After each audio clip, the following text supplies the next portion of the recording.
Hello everyone. देखिए, इस video में हम ग्रोथ और डेवलपमेंट के कई इम्पॉर्टेंट एमसीक्यू आपसे डिस्कस करने वाले हैं।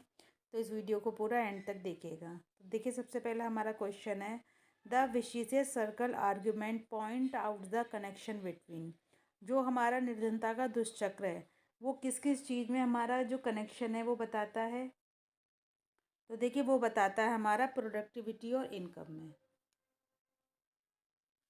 जो हमारी क्लासिकल इन्वेस्टमेंट थ्योरी है वो हमारी किस किस चीज़ को एडवोकेट करती है, किसको छोड़ती है। तो देखिए, वो परफेक्ट कंपटीशन की बात करती है, एब्सेंस ऑफ एक्सटर्नलिटीज़ यानी कि बाह्यताओं के अभाव की बात करती है, और हमारी एक स्टेट बात करती है जनरल इक्विलिब्रियम की। अगर वो कुछ बात नहीं करती है तो वो बात करती है एक लिविंग वेज की। The basic rationale of the theory of big push is based upon the idea of, जो हमारी बिग पुश थ्योरी है, बड़ा धक्का सिद्धांत रोजेस्टिन रोडान का है, वो किस पर बेस है हमारा। तो देखिए, वो हमारा एक्सटर्नल इकोनॉमीज़ यानी कि जो हमारी बाह्य मित्रताएँ होती हैं उन पर बेस है।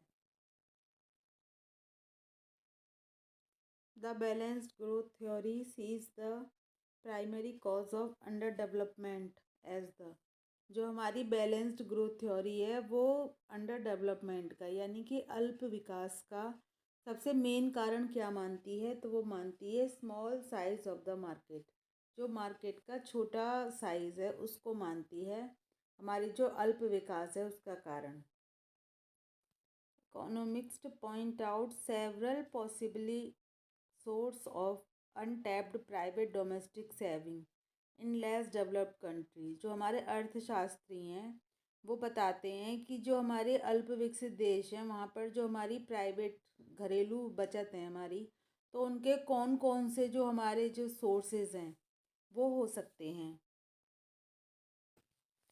अनएम्प्लॉयड और under employed labour can be absorb in the productive economy increasing national income. तो ये बता रहे हैं कि जो हमारे लेबर ऐसा होता है जिसको काम नहीं मिला है यानी कि जो बेरोज़गार है, तो वो जो प्रोडक्टिव इकोनॉमी होती है हमारी उसमें जो है वो लगाया जा सकता है, जिससे क्या है हमारी नेशनल इनकम भी बढ़ेगी और हमारी जो सेविंग की पॉसिबिलिटीज़ हैं वो भी बढ़ेंगी। देखिए, लिविंगस्टीन क्या कहते हैं, the under developed countries are poor because they have a low capital to save and invest. तो ये सही है कि जो हमारे अल्प विकसित देश हैं वो गरीब क्यों होते हैं, क्योंकि एक तो उन पर पूंजी कम होती है और दूसरे ना तो वो बचत ही कर पाते हैं ना ही वो इन्वेस्ट कर पाते हैं। The population upsurge in the main obstacle, the population upsurge is the main obstacle to the economic growth of underdeveloped countries। जो हमारी पॉपुलेशन है वो मेन ऑब्स्टिकल यानी रुकावट होती है, क्योंकि हमारी पॉपुलेशन इतनी होती है लगभग जो हमारे अल्प विकसित देश होते हैं वहाँ की पॉपुलेशन तो बहुत ही होती है, वो सबसे बड़ी कमी होती है। Due to their subsistence structure the under developed countries are caught in the Malthusian low equilibrium trap.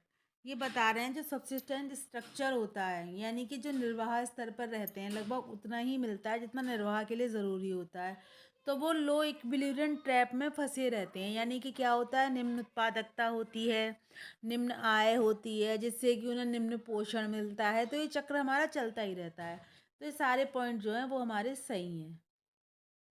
Next question कह रहे हैं कि जो एक हमारे अंडर डेवलप्ड कंट्री होती है यानी कि जो हमारी पिछड़ी हुई इकोनॉमी होती है या कम विकसित इकोनॉमी होती है, तो इन सब में से कौन से कैरेक्टरिस्टिक होने का ज़रूरी नहीं है। देखिए, लो पर कैपिटा इनकम तो होती है, इनएडुकेट कैपिटल रिसोर्सेज यानी जो कैपिटल रिसोर्सेज हैं वो कम होते हैं, और अनएम्प्लॉयमेंट बहुत ज़्यादा होता है। लेकिन हमारे नेचुरल रिसोर्सेज की सफिशिएंस ना हो यानी कि नेचुरल रिसोर्सेज पर्याप्त ना हो, कभी कभी ज़रूरी नहीं है, क्योंकि कभी कभी ऐसा भी होता है कि नेचुरल रिसोर्सेज बहुत ज़्यादा होते हैं लेकिन वो यूटिलाइज नहीं होते, वो अनएम्प्लॉयड रहते हैं।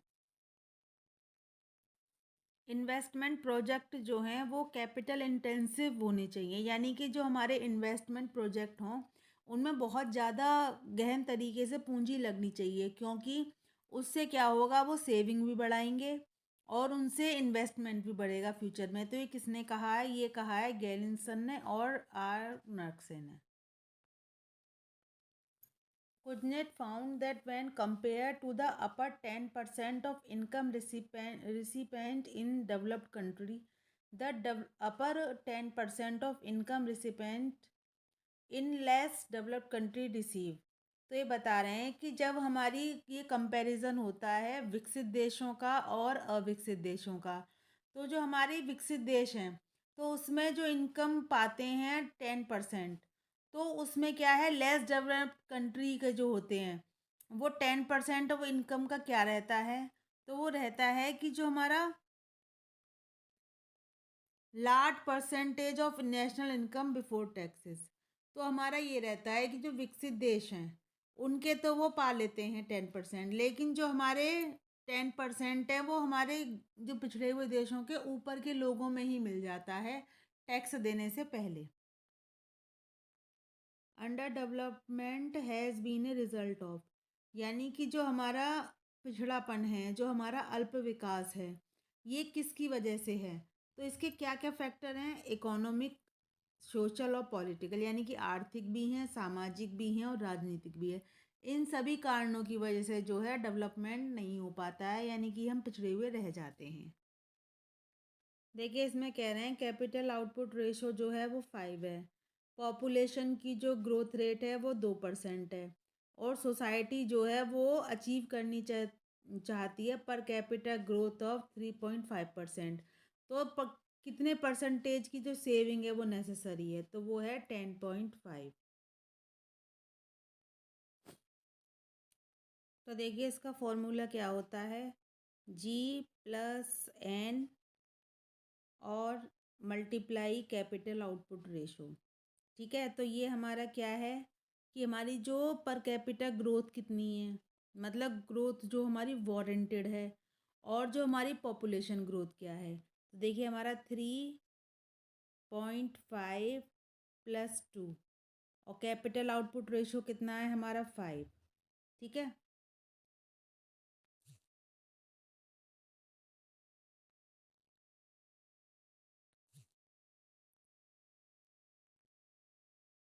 तो ये कितना हो गया हमारा, ये हो गया 5.5 × 5 और इनकी मल्टीप्लाई करेंगे तो क्या आएगा 27.5। तो इस तरह से हमारा जो है ये 27.5 इसका राइट आंसर है। ठीक है, नेक्स्ट देखते हैं। उसके बाद है हमारी सोशल ड्यूअलिज्म, यानी सामाजिक द्वैतवाद, जो किसके द्वारा दी गई थी? J.H. बुके के द्वारा। ठीक है, disguised unemployment in an under developed countries, जो हमारी छिपी हुई बेरोज़गारी होती है हमारे अर्धविकसित देशों में, तो वो कैसी प्रॉब्लम है? तो ये जो प्रॉब्लम है ये हमारी है पोटेंशियल सोर्स ऑफ सेविंग की प्रॉब्लम है। ठीक है, मतलब डिसगाइज्ड अनएम्प्लॉयमेंट होती क्या है? डिसगाइज्ड वो होती है कि जहाँ पर ऐसी जगह लोग लगे रहते हैं जहाँ उनकी जो उत्पादकता है वो शून्य होती है, कोई फ़र्क नहीं पड़ता वो काम करें ना करें। तो ये हमारी क्या है, जो हमारा सेविंग का जो एक सोर्स है वो हमारा वेस्ट जाता रहता है। नेक्स्ट क्वेश्चन है, the spread of financial institution influence the level of economic development by, जो हमारे फाइनेंशियल इंस्टीट्यूशन है वो इकोनॉमिक डेवलपमेंट के लेवल को कैसे इन्फ्लुएंस करते हैं? Providing an outlet and incentive for productive saving. तो उससे क्या होता है, वो एक सेविंग के लिए क्या मतलब एक आउटलेट देते हैं या उसे वृद्धि करते हैं। Making available more fund to investor, investor को ज़्यादा फंड देते हैं। तो देखिए ये दोनों तो हमारे सही हैं। नेक्स्ट देखते हैं, alleviating many of the problem and inequities in developing countries, मतलब कई सारी प्रॉब्लम को वो ख़त्म कर सकते हैं। तो हमारे सही ऑप्शन है सारे ही। उसके बाद नेक्स्ट कह रहे हैं कि जो एक कंट्री है वो जो पूंजी की कमी है उसको कैसे पूरा कर सकती है? अपनी इंटरनल सेविंग बढ़ाकर, सही बात है। ठीक है, अपनी फॉरेन कैपिटल बढ़ाकर, ये भी सही है। Diversion of saving to the productive uses, ये भी सही है। भाई जो लोग सेव कर रहे हैं उसको वो प्रोडक्शन में लगा लें, तो ये भी सही है। तो हमारे सारे ये ऑप्शन सही हैं। द फ्रेज डेमोन्स्ट्रेशन इफेक्ट, जो हमारा प्रदर्शन प्रभाव है, ये किसने दिया था? तो जो हमारा प्रदर्शन प्रभाव है, ये हमारा जेम्स डूसनबरी ने दिया था। Which of the following has not been advocate by A.O. Hirschman, तो जो हमारे ये दिए हुए हैं इनमें से कौन सा हर्षमैन ने नहीं दिया था?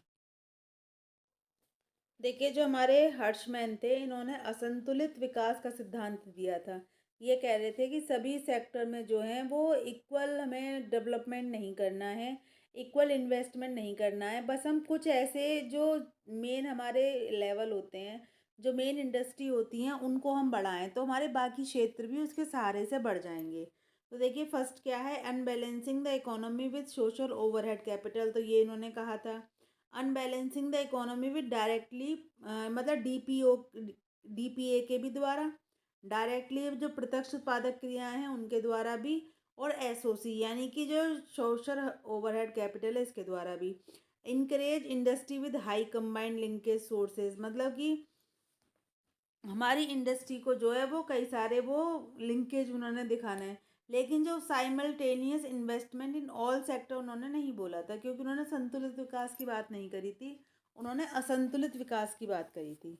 उसके बाद है, the developing countries have been pleading for more, जो डेवलपिंग कंट्रीज़ हैं वो किस चीज़ के लिए ज़्यादा जो है वो प्रयास कर रही हैं? वो व्यापार और सहायता दोनों के लिए ही आगे ज़्यादा डिमांड कर रही हैं या प्रार्थना कर रही हैं। वो दोनों ही चाह रही हैं ताकि उनका बिजनेस भी आगे बढ़े, उनका व्यापार एक्सपोर्ट इंपोर्ट बढ़े, और उनका जो एड है यानी उन्हें सहायता भी मिलती रहे। The basic difference between investing in social overhead capital and in directly productive activities that, जो हमारा डिफरेंस क्या है? जो हमारी जो हमारी सामाजिक ऊपरी पूंजी है और जो हमारी प्रत्यक्ष उत्पादक क्रियाएं हैं, वो हमें क्या बताती हैं? तो देखिए, जो हमारा SOC है वो तो हमारी एक्सटर्नल इकोनॉमीज क्रिएट करता है, यानी कि बाह्य मित्रताएं बनाता है। और जो हमारा DPA है, प्रत्यक्ष उत्पादक क्रियाएं हैं, ये हमारी इनको प्रयोग करती हैं। तो हमारा जो A ऑप्शन है वो राइट आंसर है। उसके बाद देखिए, conspicuous consumption can be mitigated by, जो हमारा कॉन्स्पिशियस कंजम्पशन है ये किसके द्वारा कम किया जा सकता है? Controlling the production of luxury goods, अगर हम जो लग्जरी गुड हैं इनके प्रोडक्शन को कंट्रोल कर लें तो हमारा कंजम्पशन जो है वो कम किया जा सकता है। Unbalanced growth hypothesis is formulated on the assumptions जो हमारा अनबैलेंस यानी कि असंतुलित विकास का जो हाइपोथेसिस है, ये किस मान्यता पर बेस है? तो देखिए, ये इस मान्यता पर बेस है कि supplies of capital and labour are fixed, जो हमारे पास कैपिटल है और लेबर है वो फिक्स है। तो अगर हम सभी जगह मतलब ग्रोथ करते रहेंगे तो उससे क्या होगा? हमारा हम जैसे मान लीजिए हमारे पास केवल 10 रुपये हैं, अब वो 10 रुपये अगर हम 10 जगह बांट देंगे तो किसी को भी कुछ नहीं मिल पाएगा। लेकिन अगर वो 10 रुपये को हम एक या दो जगह ही लगा देते हैं तो उससे क्या है, वो कम से कम वो क्षेत्र तो हमारे ग्रो करेंगे, और अगर वो क्षेत्र ग्रो करते हैं तो उनके सहारे सारे और भी क्षेत्र ग्रो कर सकते हैं। लेकिन अगर हम उनको सब में ही बांट देंगे तो कोई भी ग्रो नहीं कर पाएगा। Hirschman and other economics like him plead for, जो हर्षमैन हैं और जो और इकोनॉमिक्स हैं वो कैसी ग्रोथ की बात करते हैं? तो हमने पहले भी बताया था, वो असंतुलित की बात करते हैं यानी अनबैलेंस्ड की। The percentage of per capita growth rate was in the second plan, जो हमारा दूसरी योजना आई थी उसमें हमारी पर कैपिटा ग्रोथ रेट क्या थी? तो उसमें हमारी पर कैपिटा ग्रोथ जो थी वो, तो देखिए वो जो थी हमारी 2.2% थी। ठीक है, तो ना तो हमारा ये है, ना हमारी 4 है, ना 2.5 है, तो नन ऑफ द अबव इसका राइट आंसर है। नेक्स्ट क्या कह रहे हैं? The idea of balanced growth is related to the classical, जो हमारा संतुलित वृद्धि का सिद्धांत है वो क्लासिकल के किस आइडिया से वो करता है? लॉज ऑफ मार्केट से, जो उनके मार्केट के जो नियम है उनसे हमारा रिलेटेड है। To break to break the vicious circle on the demand side of capital, Ragnar Nurkse had pleaded for growth. जो हमारा निर्धनता का दुष्चक्र है, जो हमारा डिमांड साइड का है, तो नर्से ने किस चीज़ की बात करी है? तो उसके लिए नर्से ने बैलेंस्ड ग्रोथ की बात करी है। कैपिटल एक्यूमुलेशन, जो हमारा कैपिटल एक्यूमुलेशन है यानी कि पूंजी का जो संग्रहण है, वो क्या बताता है? तो वो फैसिलेट्स कैपिटल वाइडनिंग, उससे क्या होता है? हमारे जो कैपिटल है चारों तरफ उसका विस्तार होता है। The argument of lump sum capital views the primary cause of under development as the, जो हमारा एक मुश्त कैपिटल है वो हमारी अंडर डेवलपमेंट की जो है प्राइमरी कॉज है। तो क्यों है वो? क्योंकि जो मार्केट का जो है वो स्मॉल साइज है, तभी तो हमारी जो कैपिटल है वो एक मुश्त में रहती है, और मतलब मेन कारण रहती है क्योंकि मार्केट छोटा है हमारा अल्प विकसित देशों का। उसके बाद हमारा है the inducement to invest is limited because of the small size of, हमारा जो इन्वेस्टमेंट है वो लिमिट में है। क्यों है हमारा जो लिमिट में? इंड्यूसमेंट होता है हमारा, जो हमारा प्रेरित निवेश होता है। देखिए निवेश दो प्रकार का होता है, एक तो स्वायत्त होता है जो खुद किया जाता है, एक होता है इंड्यूस्ड यानी कि प्रेरित। तो प्रेरित निवेश वो होता है जो देखा दाखी किया जाता है। तो जब तक हम प्रेरित नहीं होते हैं तो कैसे करेंगे? क्योंकि मार्केट का साइज छोटा है तो इन्वेस्टर प्रेरित कहाँ से होंगे? तो मार्केट के स्मॉल साइज की वजह से। The criticism of the balance growth theory is mainly based on the consideration of, जो हमारी बैलेंस ग्रोथ थ्योरी है वो कौन सी चीज़ों को लेकर चल रही है, उसकी क्यों मतलब आलोचना हो रही है? तो उसकी आलोचना इस वजह से हो रही है क्योंकि जो हमारे रिसोर्सेज है ना उसकी स्केर्सिटी है, हमारे इसको जो वो हैं रिसोर्सेज वो लिमिटेड है, इसीलिए बैलेंस्ड ग्रोथ को नहीं माना जाता। बैलेंस ग्रोथ की आलोचना होती है, मैंने पहले भी बताया था। उसके बाद है which one of the following is false? ICORs are rough estimate because, तो देखिए जो हमारा ICOR है वो क्या होता है? इंक्रीमेंटल कैपिटल आउटपुट रेशो, यानी कि वृद्धिशील पूंजी उत्पादन अनुपात। तो ये हमारा रफ एस्टिमेट होता है। क्यों होता है रफ एस्टिमेट?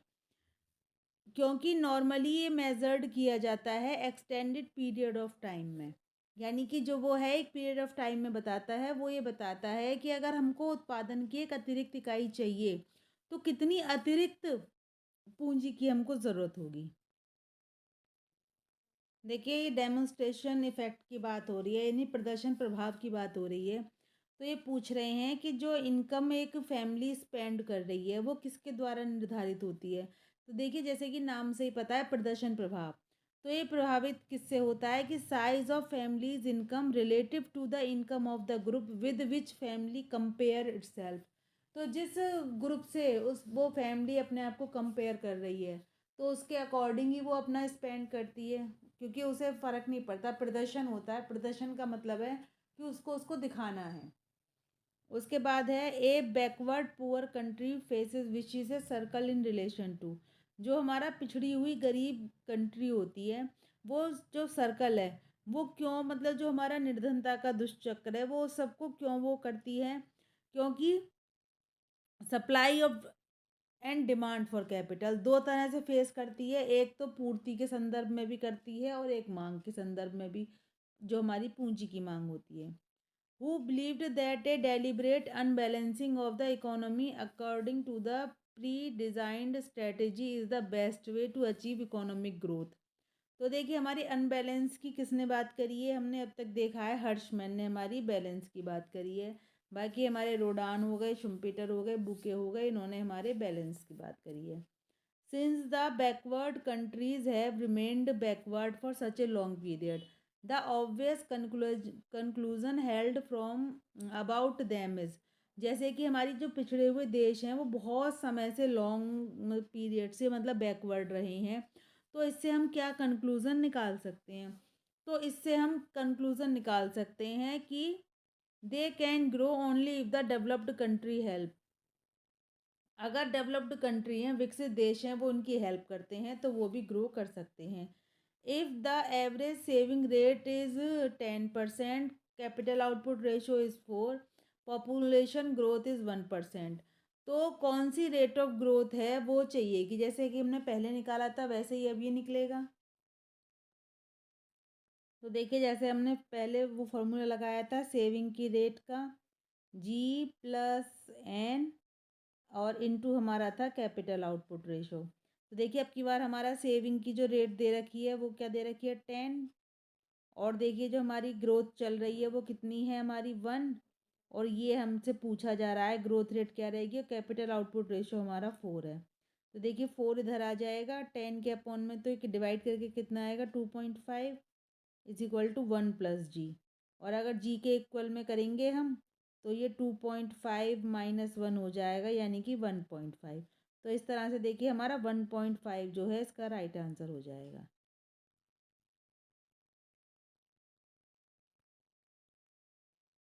ठीक है जी। The view that the infrastructure can be build up gradually supports. जो हमारा इंफ्रास्ट्रक्चर है, जो हमारी औद्योगिक संरचना है, वो धीरे धीरे मतलब कैसे हो सकती है अगर हम अनबैलेंस्ड ग्रोथ करते हैं तो। ठीक है ना, क्योंकि हम पहले उसी को बढ़ाएं, उससे क्या है, उससे रिलेटेड जो एक्टिविटी हैं वो भी अपने आप बढ़ती चली जाएंगी। The real determinant of the size of market in a country is. जो हमारा साइज ऑफ मार्केट है, जो कैसा है, मतलब क्या वो उसका निर्धारक करता है, तो वो कैसे निर्धारण करता है इसका, तो देखिए वो हमारा साइज ऑफ इट्स पॉपुलेशन पर डिपेंड होता है। ठीक है, जो हमारे पॉपुलेशन का साइज कैसा है उसी के अकॉर्डिंग हमारा मार्केट बनता है। If the capital output ratio is 3, saving rate 5% और इकोनॉमी इज ग्रोइंग 4%। ठीक है, और मतलब सिंपल टर्म्स में तो 4 है और उसमें हमारी 1.5 है। तो रेट ऑफ पॉपुलेशन ग्रोथ पूछ रहे हैं ये। तो